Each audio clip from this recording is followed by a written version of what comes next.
You guys might know a team that plays or has played in several of the decathlon events called There's Always Puzzles in the Banana Stand. Great name. That group, primarily that group, has created a kick-ass room in Seattle.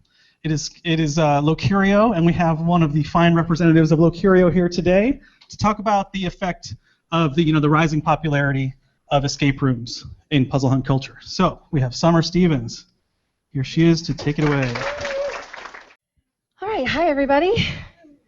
Apologies in advance. I write, so this is probably going to come off more as a speech than a presentation. For those of you that don't know me, hi, it's nice to meet you. I guess you could say I'm relatively new to the puzzling community, but that's not by choice. I would have been on board years ago had I only known that all this existed. You guys keep it very well hidden. I'll start by giving a bit of my background. This is definitely the most exciting part of my talk.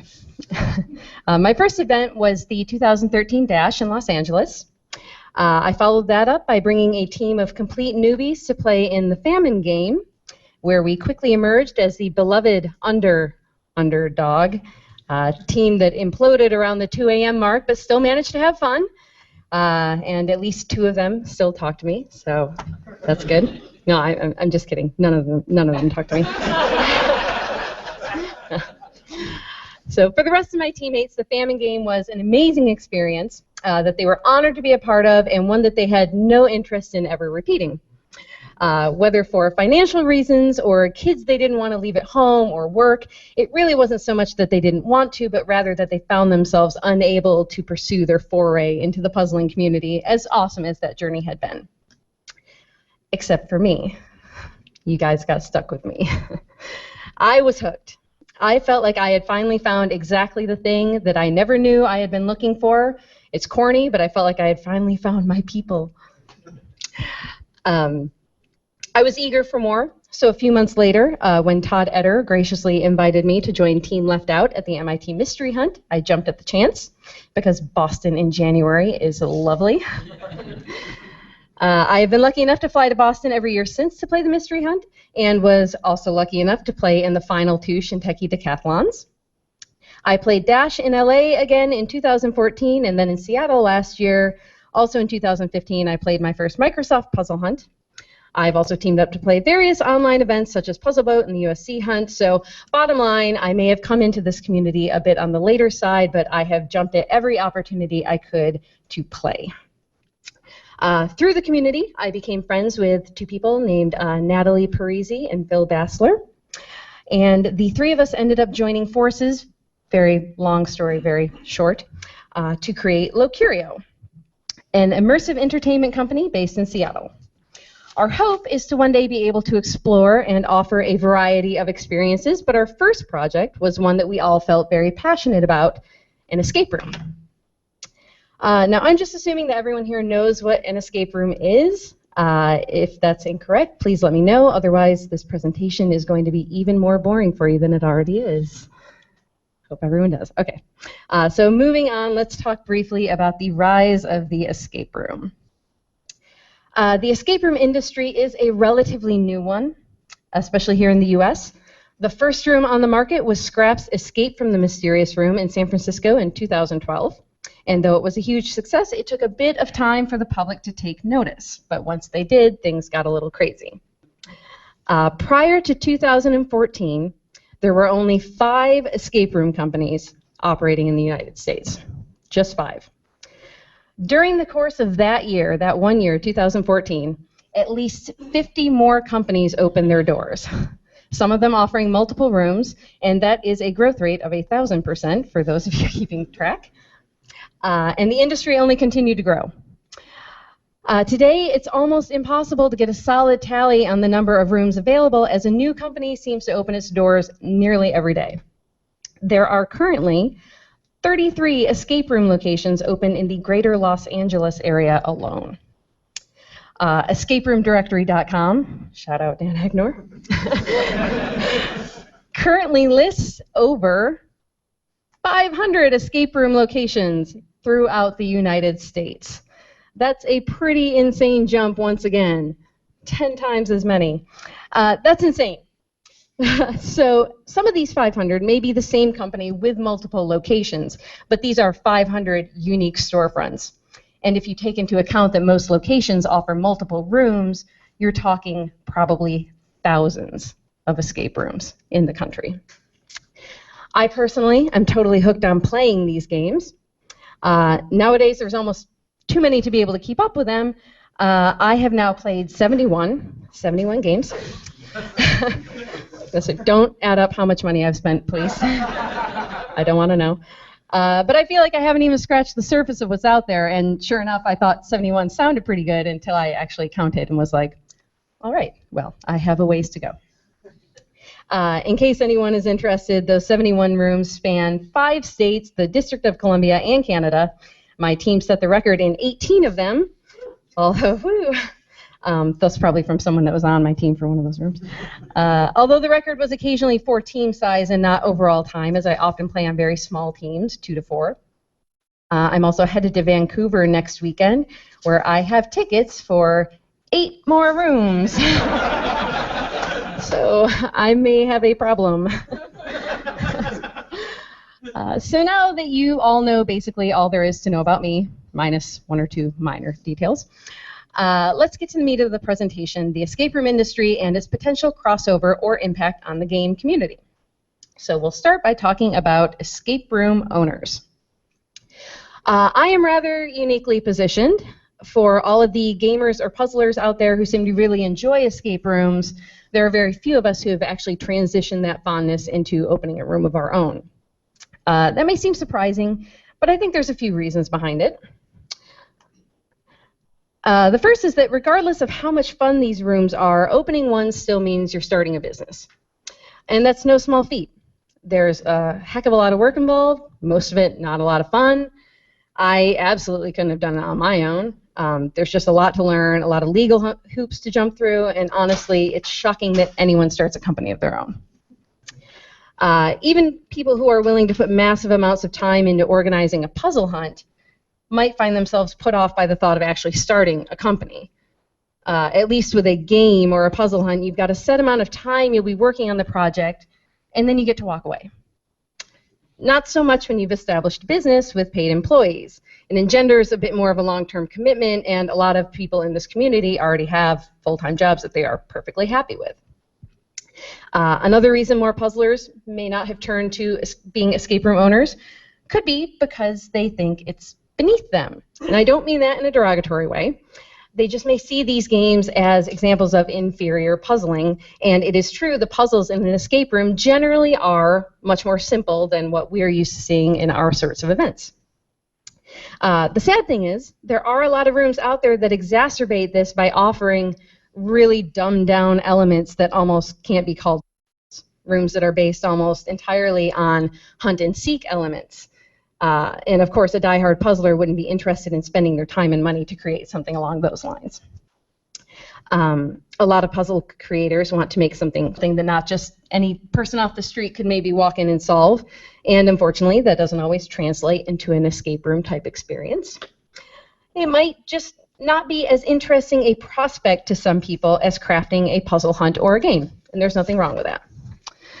But add to that the time and difficulty of building an escape room company, the lack of evidence that this is a viable long-term business venture, and the fact that there's so much competition on the market, and frankly, it's not surprising that more of us haven't jumped into the pool. So yes, opening an escape room company is really dedicating a ton of time, money, and resources to something that very possibly won't see a substantial return. And only an insane person would do that. Yeah. Now, and I am of course referring to myself, I've had the good fortune to meet many of these insane people, and some of them are hacks. Some of them are business people who saw a trend in dollar signs and jumped on board without having any respect for the true nature of the product. And this is always very unfortunate. It really bums me out, because these are the people who are generally throwing together shoddy rooms with uninspired themes and broken puzzles and really just putting kind of a stain on the entire industry. The sad thing is, a lot of these people are probably making a lot more money than the rest of us because they don't care. because they put no time or effort or money into their endeavor, but they still charge that $25 to $30 ticket price. But luckily, the majority of escape room operators are just the opposite. They're genuine. Very few of them may be part of our little community here, but they are still folks who love puzzles and games and mystery and sharing that excitement with their customers.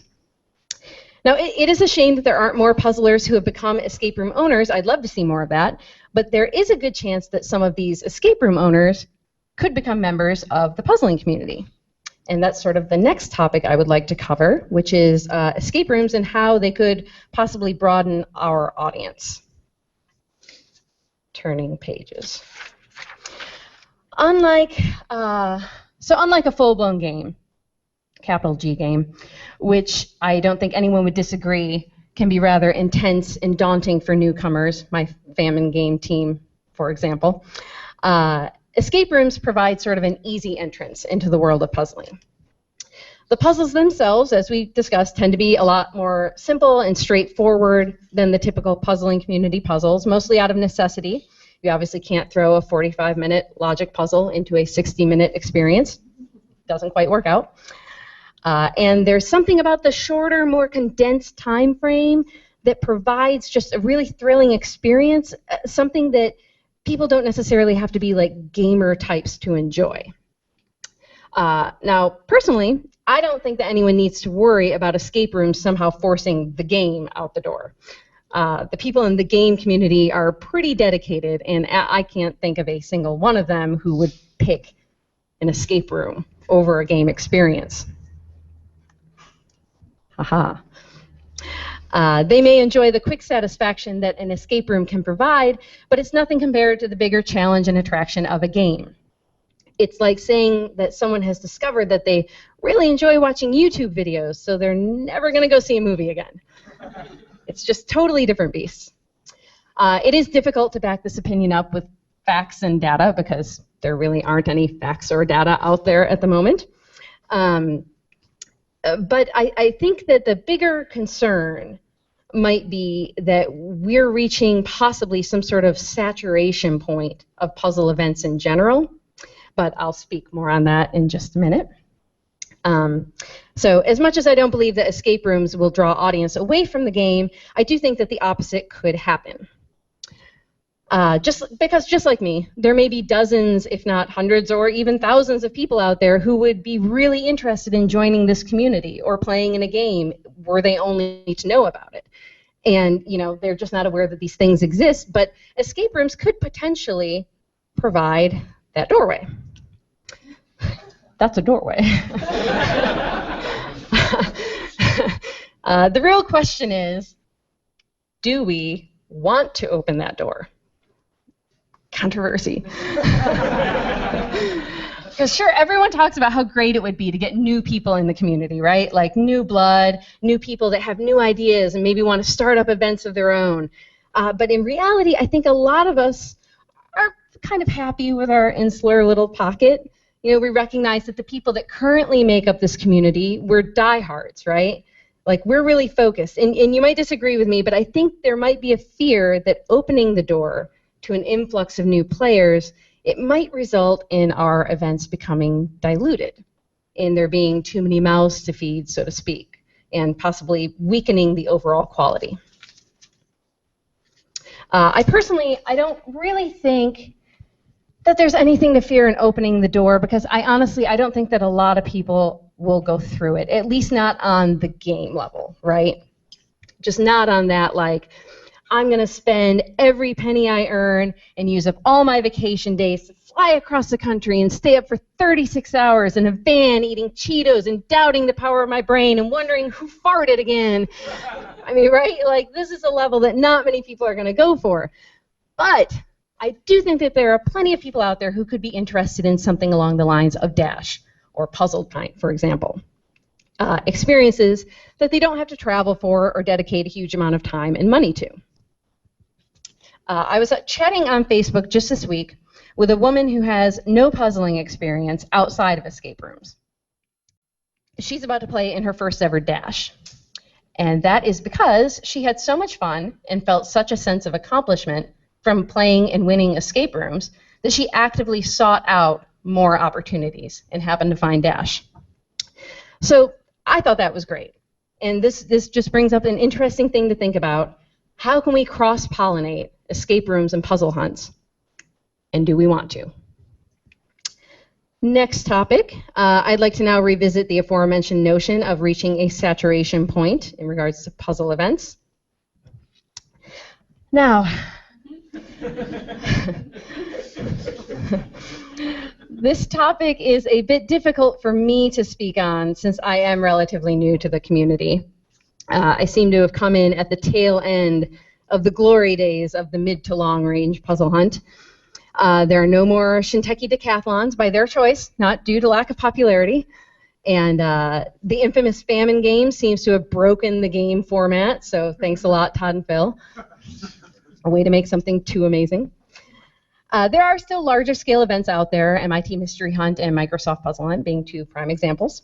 But there's also a lot of smaller scale puzzle opportunities that are really easily accessible. Puzzle Pint happens every month, Panda Magazine comes out every other month, so on and so forth. Lots of online and in-person events, some of which you'll see right here. There's a few things up there.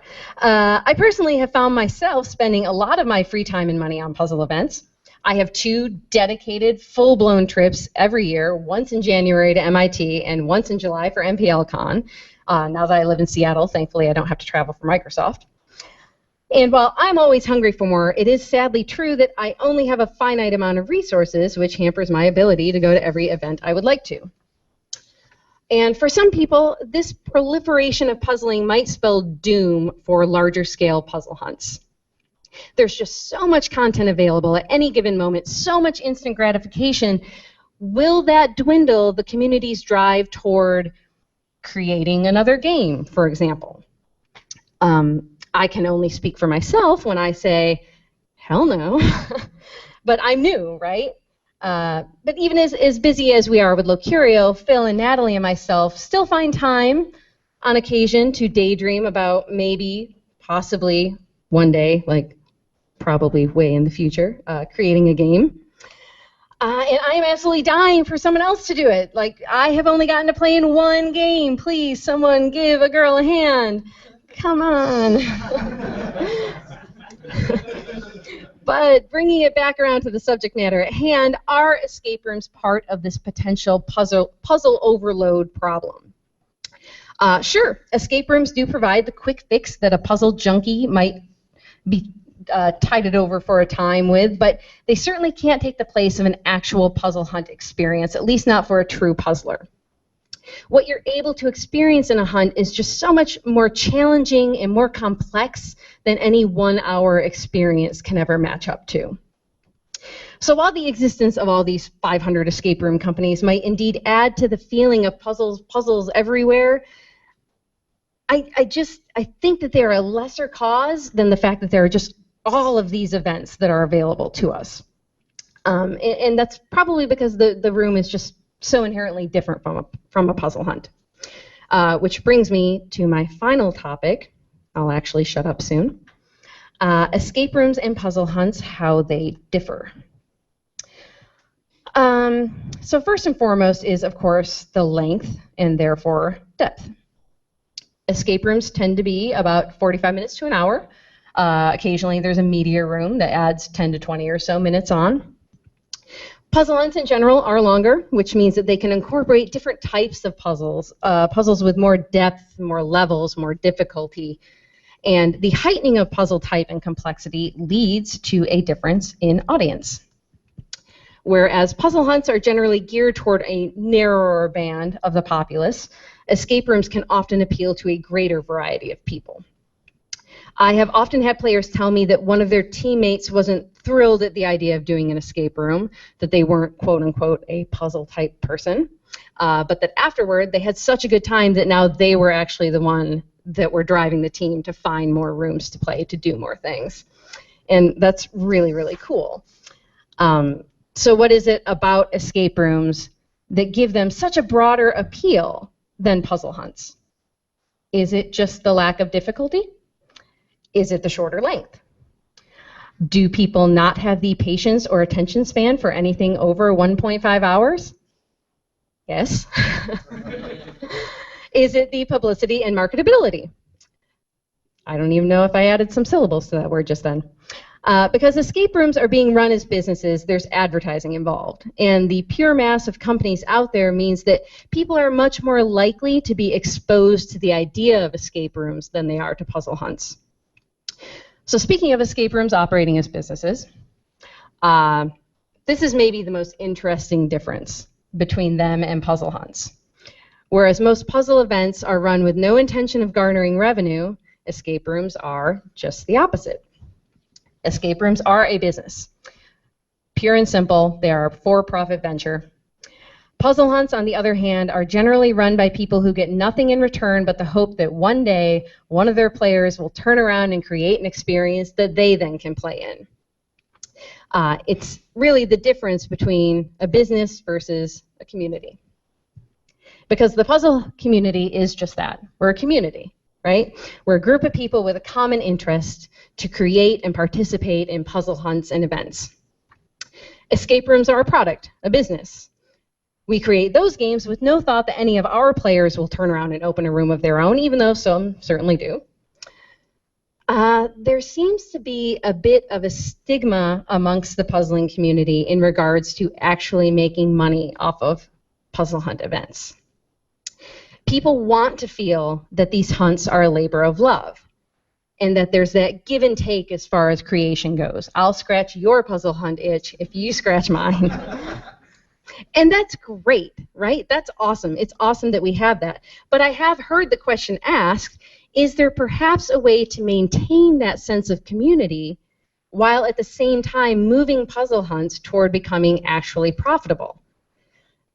I don't have the answer to that question. And I haven't been around long enough to have a firm opinion on the matter. I don't feel like I get to say anything on that right now, but it's certainly an interesting discussion. So in summation, though the escape room industry has skyrocketed over the past few years and doesn't look to be slowing down anytime soon, there will inevitably come a time when we hit a ceiling. The bloom will be off the rose. Escape rooms will no longer be this exciting, newfangled experience, this entertainment form you've never heard of, and it means a lot of those companies are going to die out. Hopefully, it means that the stronger companies with better quality products will rise to the top and survive. I doubt the entire industry will just go up into flames. Some of them will stick around, just like laser tag. You know, there's still laser tag out there. So that means that while the proliferation of escape room companies may slow or even stop, the industry itself will likely be around for quite a while. So that brings us to the crux of the discussion. Can escape rooms and puzzle hunts coexist? I did not draw this. This is actually beyond my artistic skills. And I don't know why they're walking on water. They're hovering above water. Yeah, they're even more impressive. So I think the answer is yes. I think that because escape rooms and puzzle hunts play to different audiences for ultimately different purposes, a quick, easy game as opposed to a challenging, possibly several hours long excursion, that there is room for both. And while they are different beasts, there are certainly interesting things that they can learn from or even gain from each other. I know that in my company, we definitely feel like our product has benefited from our experience in the puzzling community. For example, I think that we pay a lot more attention to puzzle logic and game flow than a lot of puzzle rooms out there. And on the other side of the coin, perhaps the puzzling community can learn from the escape room industry about how to appeal to a broader spectrum of audience, or at least how to mine new players from the escape industry's audience. If that's something you want, right? That's what it really comes down to. How do you, the core game community, want to move forward? How do you envision the future of your community? Is it dying? Is its energy slowly being drained by the influx of puzzling opportunities, or is there a way to use those elements to strengthen and grow the community? Do you want to open the door to a wider audience? Will that new blood reinvigorate things, Or will it lead to a dilution of quality and less interesting events? Do you want to find ways to monetize puzzle events? Would that help the community evolve and flourish, or would that fundamentally alter what this community stands for? So, while the escape room industry may not be a portender of doom for the puzzling community, and I hope it's not, I think you can say that it has opened our eyes to seeing puzzling in a different way. It's starting a conversation, this conversation, and whatever result comes of that conversation, you can't argue that having the talk isn't a good thing. That's it. Thank you. Okay, we have time for just a few questions. Sean. Hi, my name is Sean, and I don't have a specific question, but if you'll indulge me for a moment, I had a couple observations. One, that another key difference is escape rooms. You can say, when do you want to play this escape room? You don't say, hey, when do you want to do this bash, or this dang, or whatever they are. It's a scheduled event versus an ongoing event. And having been on the creation side of many single events over the course of almost 20 years, we've found that a lot of the cost and investment of rerunning it is very labor intensive, very sometimes money intensive for materials, and escape rooms make more sense as being able to amortize those things. And it makes more sense in people's mind that, oh sure, I can just, of course it's a business, they have to make back their money for rent somehow, whereas a weekend event is usually, it's a little different. In response to that, what do you think of, for example, Escape the Stadium type events where the escape room company is like putting on a one-off event, and like, is that a potential model for puzzle hunts? I guess to either of you. I mean, Have you played? I have played. That's a good question. I haven't really thought about it. I don't know. What do you think? I think that the Escape the Stadium ones are exciting because there's so many people, but from a puzzling standpoint, those are the least fun events I play. Yeah. So I mean, I think escape room is better than ballroom is better than stadium. I would agree. Yeah, I think when they're trying to broaden the scope and make puzzles for a bunch of people to just all attack at once, it just kind of lessens the product. I'm curious whether you or anyone else in the escape room industry has, particularly ones who run multiple rooms, have considered having, say, 3 rooms that are thematically linked that you could do as a triple, like booking one day, doing 3 in a row. Brent looks very excited by this. Yes, we've definitely talked about that because that's, again, a great way to monetize things, right, is creating something that not only people love, but they love enough that they want to follow through and find the rest of the story out and experience that. I have seen some rooms like that. I played in one. I did not feel like they particularly accomplished what they were going for with that. It didn't have an interesting enough storyline that I found myself really driven to go back for the other rooms. But I think it's a great idea. We've definitely talked about that in our company. Right now, we just have the one room, but. So the Palace Games rooms, the Houdini room and the one that we're opening soon-ish, they're both thematically intimately linked to the Palace of Fine Arts and its actual history there. So it's not like a continuing story between the two, but they are thematically related and they kind of reference each other just a little bit. So maybe you'd enjoy that. Yeah, I was particularly wondering about where you could book it as a 2-hour slot where you do one act as sort of a transition to longer events. So my question is actually similar to that. I feel like the reason why the puzzles in escape rooms are simpler is simply because of their 1-hour time limit.